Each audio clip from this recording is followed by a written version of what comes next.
Hi everyone. In this module, we will be exploring few more important tools in Excel. Now let us go ahead and see using Excel how we can perform AutoSum function. So let us go to Excel and see that. Now I have few datas over here that is region, and based on data, I have some of the expenditure that has been occurred in each and every quarter of this region. So I need to perform AutoSum on this.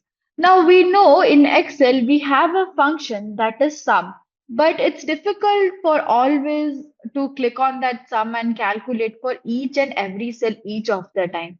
We have an alternative for that, and it's very easy, and that is known as your AutoSum.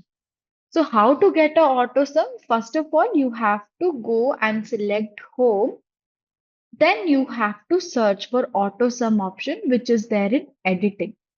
Once you get the option, just select on that AutoSum, then select the range on which you want to perform the AutoSum, then click on the cell, click on OK, and you just have to select the range over here till the cell and click on AutoSum, and it will give you the value. Now, once it has calculated for one particular cell, you can just click on that total and then just drag and drop. It will apply on the rest of the cell also.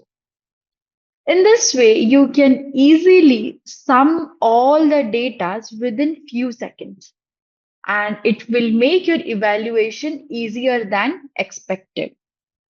So that's all for today, and we'll see you in the next lecture. Hope you have enjoyed this video. Thank you so much.